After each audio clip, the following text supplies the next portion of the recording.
James Reid, karera, at kontrobersya ng isang multimedia star.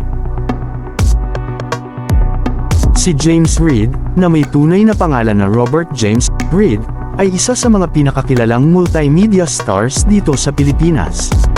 Isinilang noong May 11, 1993 sa Sydney, Australia, siya ay lumaki bilang isang atleta at talentado sa musika.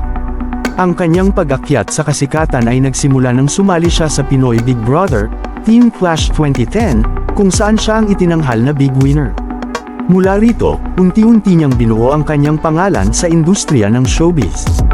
Kumusta at maligayang pagbabalik sa Jazz Vids, ang channel na tumatalakay tungkol sa mga singers at artista noon at ngayon sa tulong ng artificial intelligence at research. Kung bago ka pa lang sa aking channel, isang munting request mula sa inyong lingkod.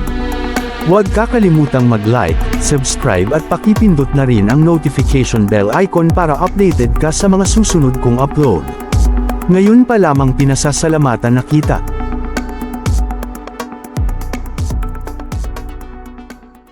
Ang pagsikat at love team nila ni Nadine Lustre. Ang karera ni James Reid ay lalo pang umangat nang mabuo ang kanyang tambalan kay Nadine Lustre. Ang kanilang love team, na tinaguriang Jadine, ay sumikat noong 2014 matapos ang matagumpay na pelikulang Diary ng Pangit.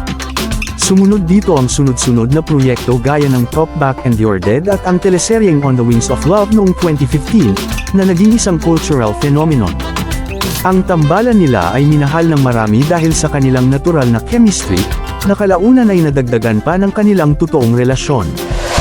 Noong 2016, opisyal na kinumpirma ni James at Nadine na sila ay magkasintahan, isang anunsyong ikinatuwan ng kanilang mga tagahanga. Naging bukas ang dalawa sa kanilang relasyon, ngunit sinikap din nilang panatilihing pribado ang ilang aspeto nito. Sa loob ng 4 na taon, naging simbolo sila ng modernong relasyon na suportado ng pagkakaibigan at respeto.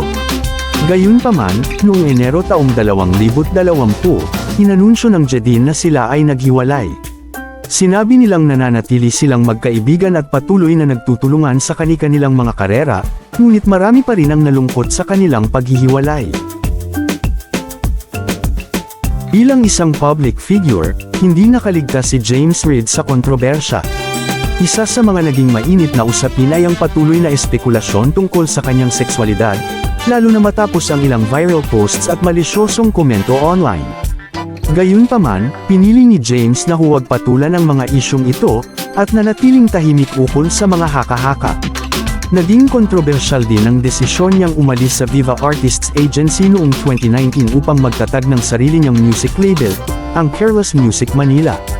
Bagamat may ilang negatibong reaksyon mula sa industriya, ipinakita ni James ang kanyang pagiging independent artist at producer na nagbibigay pansin sa sariling musika at mga bagong talento. Ngayon, si James Reid ay higit na nakatuon sa kanyang musika. Ang kanyang record label na Careless Music ay naging platform para sa mga emerging Filipino artists.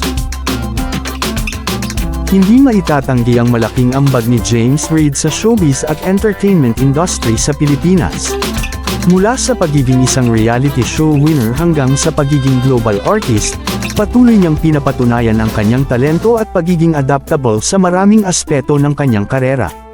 Bagamat hindi na siya bahagi ng Jadine, nananatili siyang mahalaga at inaabangan sa mundo ng showbiz at musika. Salamat sa iyong panunood. Huwag kakalimutang mag-like, subscribe at pakipindot na rin ang notification bell icon para updated ka sa mga susunod kong upload. Hanggang sa muli.